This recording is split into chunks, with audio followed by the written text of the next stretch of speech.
Shalom, senang sekali dapat berjumpa kembali dalam program Bible Study Online CK7. Hari ini saudara, kita akan melanjutkan pembacaan kita dari Injil Lukas pasal yang ke-21. Setelah Yesus masuk ke kota Yeriko, mampir makan di rumah Sakeus dan Sakeus dimenangkan. Lalu Yesus masuk ke kota Yerusalem, dielu-elukan, membersihkan bait suci. Lalu di situ juga Yesus ditentang oleh orang-orang Farisi ahli Taurat. Namun Yesus memberikan sebuah pemaparan bahwa aku datang untuk menjadi juru selamat bagi siapapun juga. Nah, tiba saatnya Yesus ini akan masuk ke masa-masa sengsara, yaitu permulaan penderitaan. Di akhir zaman juga termasuk bagaimana nanti Yesus itu akan ditangkap karena kebencian orang Yahudi. Nah, kisahnya seperti apa di pasal 21 ini, saudara? Mari, sebelum kita membaca, merenungkan, dan mengambil manfaat di dalamnya, serta menjadi rema dalam hidup kita, mari kita datang kepada Tuhan. Kita menyembah Dia, saudara. Kita agungkan nama-Nya. Sebab hanya Dia yang layak kita puji. Hanya Dia yang layak kita agungkan. Hanya Yesus yang layak kami muliakan. Nama-Mu besar Tuhan. Nama-Mu agung. Yesus.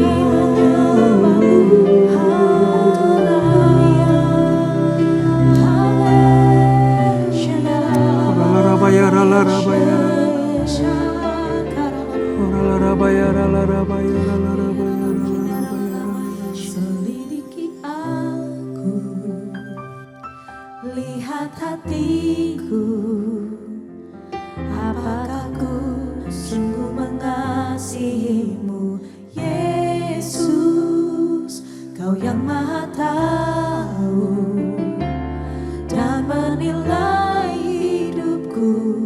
Tak ada yang tersembunyi bagimu.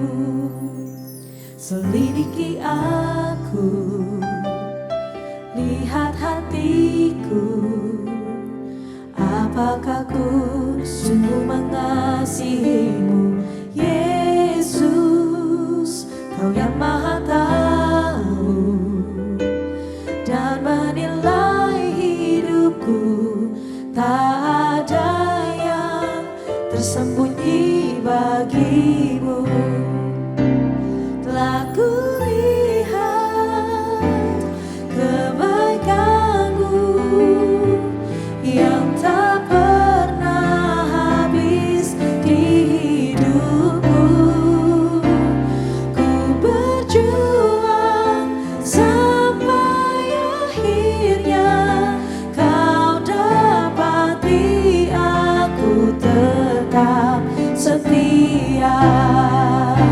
Telah kulihat kebaikan-Mu yang tak pernah habis di hidupku. Ku berjuang sampai akhirnya Kau dapati aku tetap setia.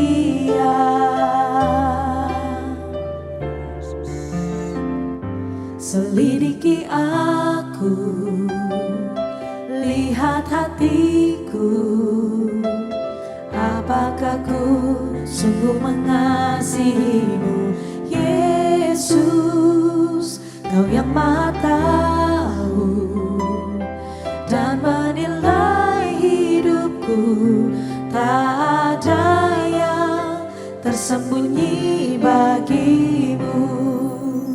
Selidiki aku, lihat hatiku, apakah ku sungguh mengasihimu, Yesus, Kau yang Maha Tahu dan menilai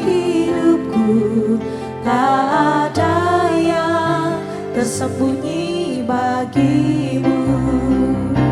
Telah kulihat kebaikanmu yang tak pernah habis di hidupku.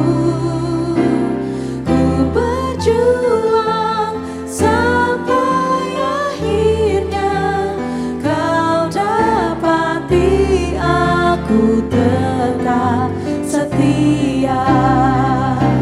Telah kulihat kebaikanmu yang tak pernah habis di hidupku. Ku berjuang sampai akhirnya kau dapati aku tetap setia. Telah kulihat kebaikanmu yang tak pernah habis di hidupku. Ku berjuang sampai akhirnya kau dapati aku tetap setia. Kau dapati aku tetap setia. Kau dapati aku tetap setia. Oh, kami tetap setia Tuhan. Selamanya kami setia Tuhan. yang beri kuasa untuk kami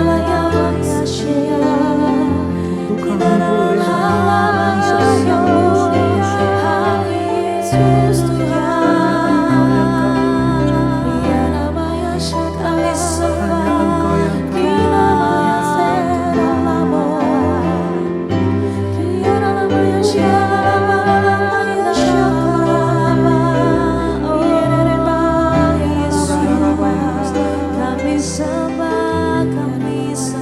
terima kasih Yesus.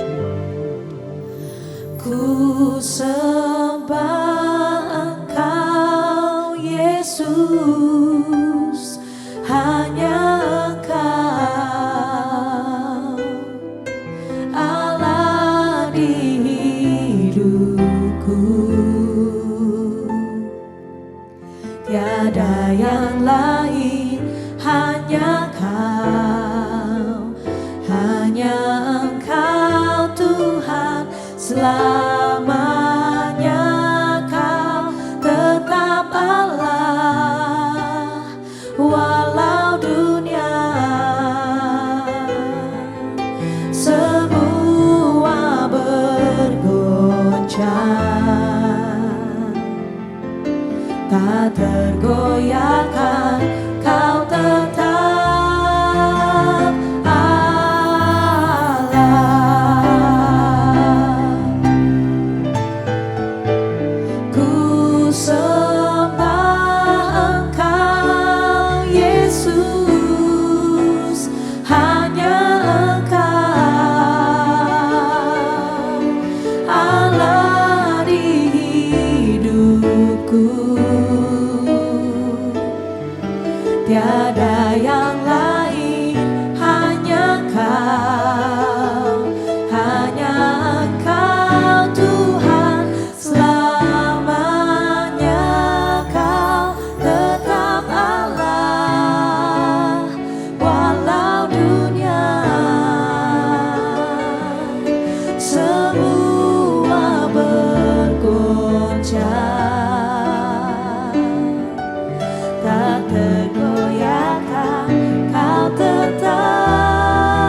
Apapun yang terjadi di dunia ini ya Tuhan, dunia boleh sibuk dengan segala perkaranya. Dunia boleh bergoncang. Dunia boleh porak-poranda. Tetapi kami punya Allah, yaitu Yesus Kristus, yang kerajaannya tidak tergoncangkan. Terima kasih Bapak, terima kasih Yesus, terima kasih Roh Kudus atas selawatan-Mu. Dan kami akan melanjutkan pembelajaran kami, urapi kami Tuhan. Ajar kami mengerti apa yang Kau firmankan, supaya kami hidup di dalam kebenaran firman Allah itu. Di dalam nama Yesus, mari yang siap belajar firman Tuhan, sama-sama kita katakan, amin. Nah saudara, di pasal 21 ini, tibalah saatnya ketika dosa orang Israel, tua-tua Yahudi, ahli-ahli kitab, orang Farisi, orang Saduki, imam-imam kepala yang tidak sadar akan hari penghakiman kepada mereka. Karena mereka sudah melukai hati Tuhan. Membuat bait suci kehilangan kekudusannya. Membuat cara-cara penyembahan, korban-korban untuk kepentingan pribadi mereka. Dan yang paling membuat Tuhan itu sangat tidak mengerti pikiran mereka adalah menolak Yesus. Maka mau tidak mau, Yesus yaitu Allah itu sendiri menyatakan kemuliaannya. Tapi sayang, kemuliaan ini dinyatakan kepada bangsa pilihan dengan cara apa saudara? Diizinkannya kesusahan, penderitaan terjadi bagi mereka. Karena kalau kita pelajari berikutnya, saudara nanti akan melihat bagaimana ketika Yesus menyatakan bahwa bait Allah ini akan runtuh. Itu perkataan yang tidak bisa diterima oleh ahli Taurat orang Farisi. Saudara. Imam-imam kepala tertawa melihat perkataan Yesus itu. Mana mungkin? Ini bait suci yang dibangun oleh Salomo pada waktu itu. Ya dihancurkan oleh Nebukadnezar pada waktu orang-orang Babilonia memasuki kota Yerusalem. Mereka ditawan 70 tahun di Babel. Tapi oleh anugerah Allah mereka kembali ke Yerusalem. Lewat restorasi yang dilakukan oleh 3 manusia. Yang pertama Zerubabel, yang kedua Ezra, yang ketiga Nehemia. Sekarang megah kembali. Mana mungkin bisa hancur? Itu pikiran mereka. Tetapi Yesus memberikan sebuah pengertian begini. Yang dibangun oleh manusia, jika itu tidak berkenan pada Allah, akan diratakan. Mereka lupa, Menara Babel pernah dihentikan proyeknya oleh Tuhan. Maka ketika Tuhan menyatakan bahwa bait Allah akan diruntuhkan, mereka harus sadar. Allah yang besar, Allah yang memilih mereka menjadi bangsa pilihan, pernah menghentikan proyek mercusuar Menara Babel. Apalah artinya Allah mengizinkan bait Allah dihancurkan karena sudah menyalahi aturan. Allah melihat praktek-praktek yang tidak semestinya di bait Allah itu. Maka Allah mengizinkan sebelum bait Allah itu dihancurkan kembali, maka penderitaan demi penderitaan akan dialami oleh bangsa Israel. Nah, kita lihat saudara, di ayat 5 sampai dengan ayat 6, lalu ayat 7 sampai dengan ayat ke-19, kita akan baca terlebih dahulu. Tentang bait Allah akan diruntuhkan dan permulaan penderitaan. Ketika beberapa orang berbicara tentang bait Allah, betapa bangunan itu dihiasi dengan batu-batu yang indah. Dan dengan berbagai barang persembahan, berkatalah Yesus, adapun apa yang kamu lihat di situ, akan datang waktunya ketika tidak ada satu batu pun akan dibiarkan di atas batu yang lain. Semuanya akan diruntuhkan. Ini pernyataan Yesus yang diberitakan kepada para muridnya, para pengikutnya tentang bait suci. Nah sebelum itu saudara, mulai masa-masa penderitaan.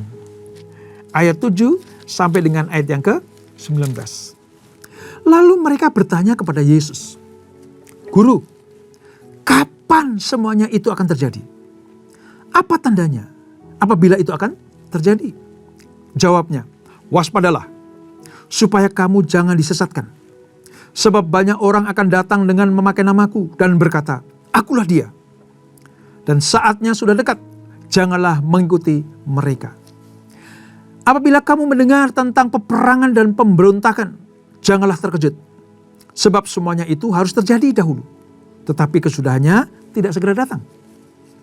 Ia berkata kepada mereka, bangsa akan bangkit melawan bangsa, dan kerajaan melawan kerajaan.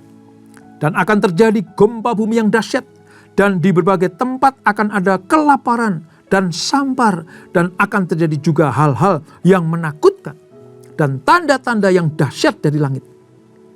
Namun, sebelum semuanya itu kamu akan ditangkap dan dianiaya. Kamu akan diserahkan ke rumah-rumah ibadat dan di penjara-penjara. Dan kamu akan dihadapkan kepada raja-raja dan penguasa-penguasa oleh karena namaku. Hal itu akan menjadi kesempatan bagimu untuk bersaksi. Sebab itu, tetapkanlah di dalam hatimu untuk tidak memikirkan lebih dahulu pembelaanmu. Sebab aku sendiri akan memberikan kepadamu kata-kata hikmat, sehingga kamu tidak dapat ditentang atau dibantah semua lawanmu. Kamu akan diserahkan juga oleh orang tuamu, saudara-saudaramu, kaum keluargamu, dan sahabat-sahabatmu. Beberapa orang di antara kamu akan mereka bunuh. Dan kamu akan dibenci semua orang oleh karena namaku. Namun tidak sehelai pun dari rambut kepalamu akan hilang. Dalam ketabahanmu kamu akan memperoleh hidup. Nah, ini pernyataan Yesus tentang runtuhnya bait suci. Lalu ditanya oleh para muridnya, kapan guru hal itu terjadi? Apa tanda-tandanya?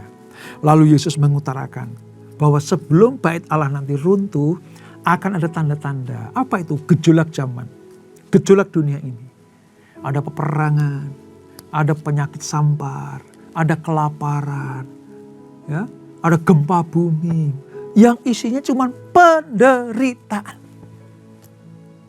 Lalu Yesus mengutarakan kembali juga tentang bagaimana orang-orang benar, murid-murid Yesus akan ditangkap, akan diadili, akan dipaksa untuk menyatakan imannya kepada siapa? Kepada Allah yang benar, dalam ini Yesus Kristus, atau menyangkalnya. Sebab masa penderitaan itu, yang percaya kepada Yesus akan mendapat aniaya. Sementara yang menyangkal akan selamat. Itu masa-masa yang sulit luar biasa, saudara. Oleh sebab itu, Yesus mengutarakan hal ini. Sebab apa? Yesus dengan perkataannya sangat mengejutkan mereka.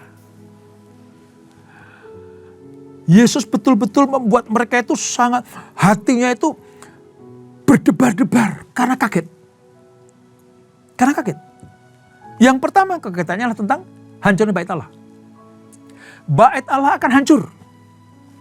Yesus menyampaikannya dalam nubuatan ini nanti akan terjadi di tahun 70. Waktu Jenderal Titus dari Roma datang ekspansi ke Yerusalem. Nah, kalau misalnya peristiwa penyaliban Yesus terjadi pada Yesus umurnya 33 tahun, maka kehancuran Yerusalem masih menunggu 37 tahun lagi. Waktu kalimat itu disampaikan. Ingat ya, tahun 70 bait Allah hancur oleh Jenderal Titus. Nah, kalau Yesus disalibkan pada umur 33 tahun, maka penggenapan atas pernyataan Yesus ini digenapi setelah 37 tahun. Coba bayangkan, saudara. Sebelum hal itu terjadi, Yesus sudah mengatakannya. Bahwa akan ada siksaan. Mesias palsu akan datang. Kamu akan ditangkap, akan diadili, dibawa ke pemuka-pemuka agama. Tapi jangan takut. Toh misalnya kamu pun mendapatkan aniaya. Aku akan memberikan kuasa dalam mulutmu untuk hikmat dalam menjawab setiap pertanyaan mereka. Hikmat tentang kebenaran. Nah, tanda-tanda keruntuhan, tanda-tanda kesulitan, tanda-tanda penderitaan ini.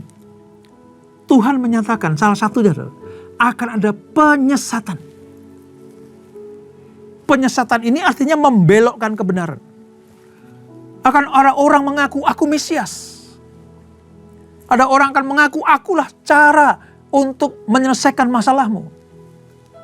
Orang akan berkata yang satu dengan yang lain, oh di sana ada jalan keluar. Di sana ada penyelesaian. Di sana ada keselamatan. Yesus berkata, jangan percaya. Yang kamu butuhkan cuma satu. Kamu percaya kepadaku, maka Allah akan memberikan kekuatan, hikmat, pengurapan untuk menghadapi masalah yang sulit ini. Entah itu peperangan, entah itu pemberontakan, gempa bumi, penyakit, dan kelaparan serta tanda-tanda alam lainnya. Ringkasnya, penderitaan menanti di depan mata. Tapi Tuhan berkata, siapa yang bertahan sampai pada akhirnya akan diselamatkan. Secara khusus, Yesus menyampaikan pada para muridnya, kamu akan mengalami seperti apa yang aku alami. Jadi dalam hal ini saudara, kemuliaan itu, mahkota kehidupan itu adalah wujud kasih setia kita kepada Tuhan.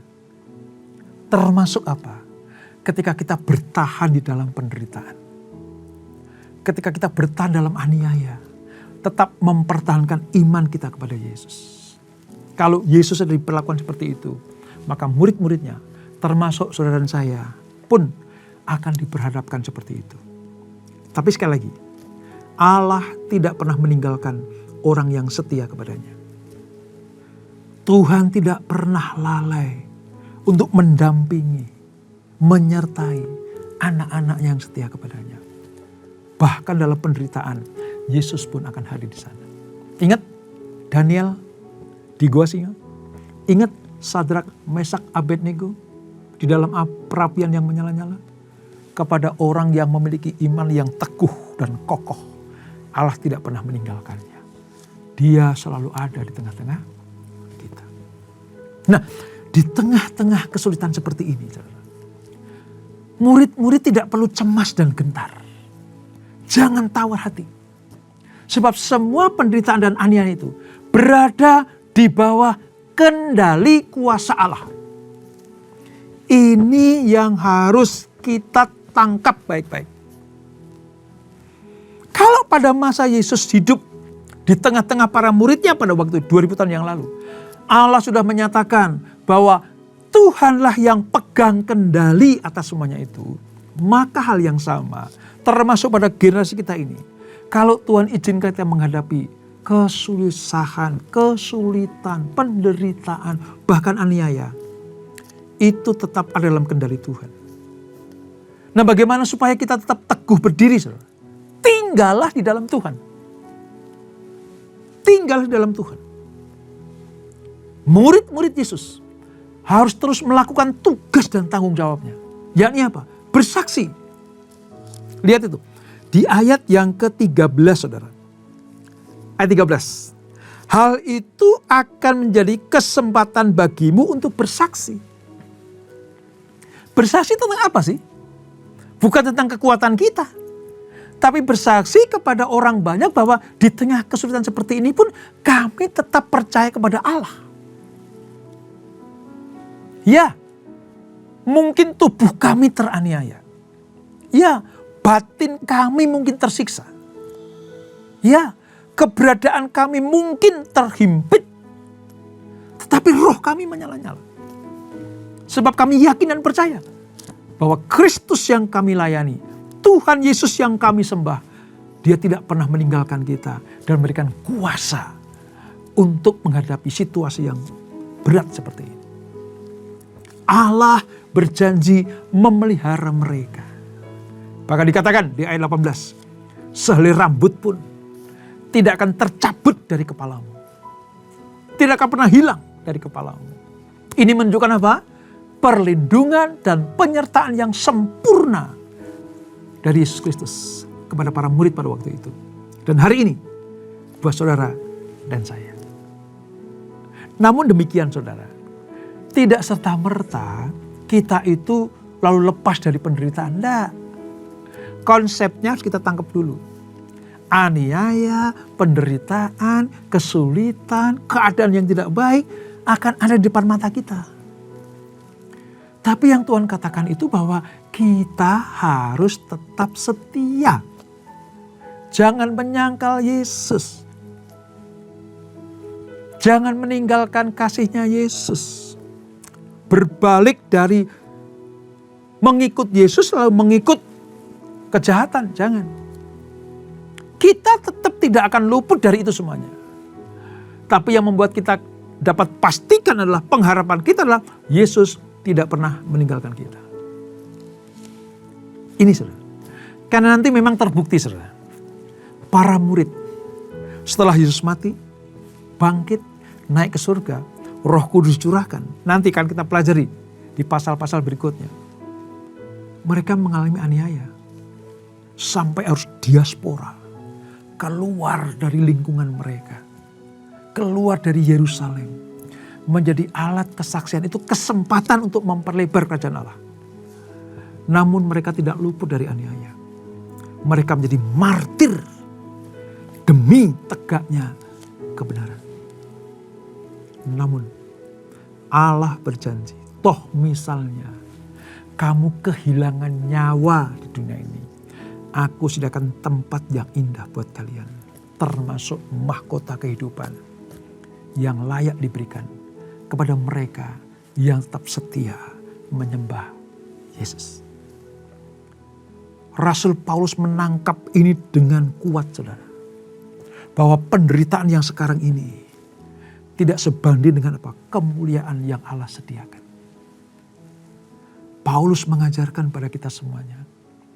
Aniaya yang kita dapat di dunia ini tidak sebanding dengan kemuliaan yang kita terima. Artinya kemuliaan Allah lebih penting, lebih besar, lebih agung, lebih mulia dibanding penderitaan. Dunia boleh mengancam keselamatan kita. Dunia boleh mengancam nyawa kita. Tapi kehidupan kekal Allah janjikan kepada mereka yang setia. Nah saudara, tentang runtuhnya bait Allah. Ayat 20 sampai 24. Kita akan membaca ya. Sebab setelah dinubuatkan bait Allah akan hancur. Lalu permulaan penderitaan. Dan inilah tentang runtuhnya, bagaimana Yerusalem runtuh. Karena nanti Yerusalem akan dibumi hanguskan oleh Jenderal Titus dari Roma.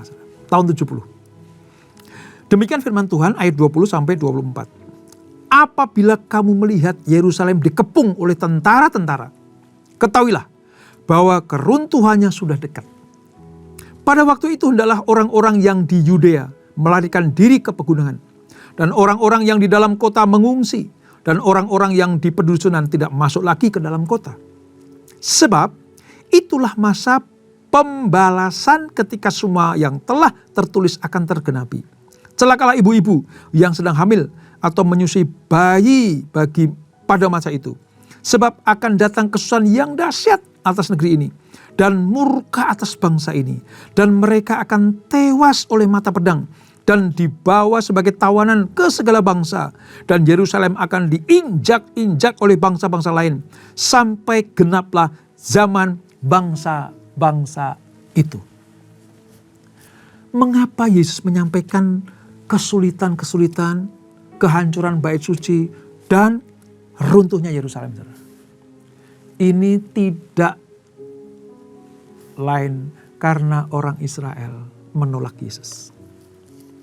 Menolak Yesus. Yesus menubuatkan bahwa Yerusalem akan hancur. Didahului dengan apa? Pengepungan kota itu. Tadi ayat 20. Kota itu akan dikuasai oleh bangsa yang tidak mengenal Allah. Tentu saja itu akan membuat penduduk Yerusalem berusaha melarikan diri.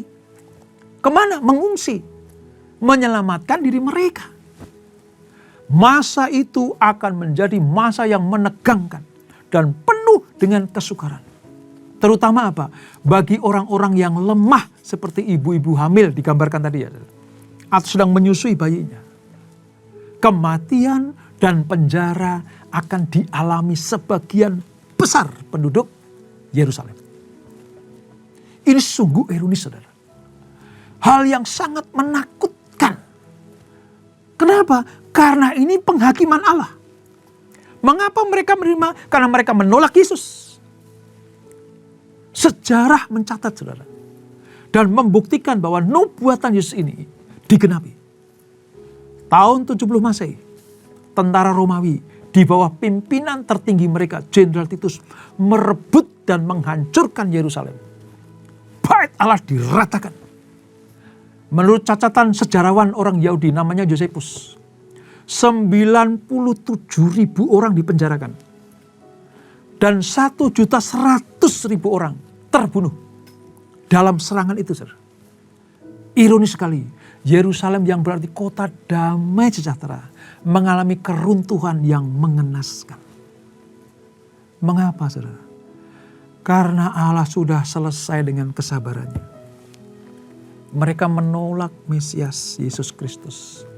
Mereka menentang karya-karya Allah dalam diri Yesus Kristus. Bahkan mereka mengusir Yesus. Mereka mencari cara untuk menangkap Yesus, mengadili Yesus, menyalib Yesus, membunuh Yesus. Dan itu terjadi. Akibat dari pemberontakan terhadap Allah seperti ini, maka mereka menanggung akibatnya, yaitu mengalami kesulitan. Nah, Yesus menasihati kepada mereka yang tidak menolak Dia. Mereka yang percaya kepada Yesus, termasuk murid-muridnya, termasuk para pengikutnya, termasuk orang-orang yang berbondong-bondong mengikuti Yesus, menerima mujizat itu. Mereka dinasihati Yesus, tahan ya, bertahanlah dalam kesusahan, kuatkan imanmu. Memang ini berat sekali, tetapi aku berjanji akan menyertai engkau. Saudara, apa yang kita pelajari berguna untuk kita. Bukankah kita sedang di akhir zaman? Bukankah apa yang dituliskan tadi, peperangan, penyakit sampar, penderitaan, ya, penyiksaan, hal-hal yang tidak baik sedang ada di depan kita? Sama seperti Yesus berkata kepada muridnya, tetap setia. Demikianlah dengan kita semuanya. Tetap setia kepada Yesus. Supaya apa? Supaya dalam masa-masa sulit, Yesus tetap bersama dengan kita. Supaya kita tidak binasa. Supaya kita tidak dihukum oleh Tuhan. Tapi kita diselamatkan. Ya mungkin raga kita akan mengalami penderitaan. Tapi roh kita akan diselamatkan. Pentingnya kita belajar tentang akhir zaman ini. Mengingatkan kita bahwa waktunya sudah dekat. Oleh sebab itu berjaga-jaga dan waspada. Berjaga-jaga dan waspada. Bait Allah sudah diruntuhkan. Sampai sekarang orang Yahudi tidak punya bait Allah. Sebab sebenarnya itu menunjuk kepada Yesus Kristus sendiri. Dialah bait sucinya Tuhan. Center ibadah mereka. Pusat penyembahan mereka. Oleh sebab itu kita yang percaya kepada Yesus sudah tidak memerlukan bait suci pada zaman itu. Sebab bait suci kita adalah Yesus Kristus yang tinggal di dalam kita. Maka Paulus berkata, tidak tahukah kamu bahwa tubuhmu bait Allah? Jadi sekarang pusat penyembahan kita adalah Yesus yang tinggal dalam kita. Pelihara bait Allah, jangan cemarkan seperti orang-orang Yahudi pada waktu yang mencemarkan bait suci. Jaga, rawat, persembahkan kepada Tuhan sebagai rumah doa, rumah ibadah kita, rumah pusat penyembahan kita kepada Tuhan. Maka sekalipun aniaya datang, kita tetap akan diselamatkan oleh Tuhan. Menerima mahkota kehidupan dan surga yang kekal menanti saudara dan saya. Dan itulah Lukas pasal 21. Kita berdoa. Bapak, terima kasih kami menyelesaikan pembacaan kami beberapa perikop dari Lukas pasal 21. Kami diingatkan bahwa penderitaan-penderitaan yang dialami oleh bangsa Israel 2000 tahun yang lalu sampai sekarang masih dapat kami lihat. Peperangan di mana-mana, penyakit tidak akan pernah berhenti mengancam manusia. Mesias palsu bermunculan, silih berganti mengaku sebagai juru selamat. Puji Tuhan, Yesus sudah mengingatkan kami, jangan percaya kepada penyesat-penyesat. Tetap setia kepada kebenaran. Bertindak hati-hati dan waspada. Di tengah-tengah ancaman kesulitan, iman kita tetap harus teguh dan kuat. Supaya apa? Supaya ketika hal itu terjadi, Yesus turun untuk menolong kita semuanya. Magari kita di dalam kasih setianya. Dengan demikian mahkota kehidupan akan menjadi bagian saudara dan saya. Kuatkan kami ya Tuhan, teguhkan kami. Di depan kami tidak akan mudah. Kedepannya tidak akan gampang menjalani hidup kami. Tetapi kami percaya bersama dengan Yesus kami cakap menanggung segala sesuatu. Berkati kami semuanya. Berkati program Bible Study Online CK7 ini yang mengingatkan kami supaya kami semakin dekat kepada Tuhan. Dan sebelum kami tinggalkan acara ini, kami siapkan hati kami terima berkat yang daripadamu. Kekasih-kekasih Kristus arahkan hati kepada Tuhan. Terimalah berkat kasih anugerah dari Allah Bapa yang berlimpah-limpah di dalam anak yang tunggal Tuhan Yesus Kristus. Dan persekutuan yang manis dalam Roh Kudus menyertai kita semuanya. Mulai saat ini sampai Maranatha. Yesus datang yang 2 kali menjemput kita semuanya. Bertemu di awan-awan yang permai. Menikmati kemuliaan kekal sampai selama-lamanya. Yang diberkati sama-sama kita katakan amin. Amin. Tuhan Yesus memberkati.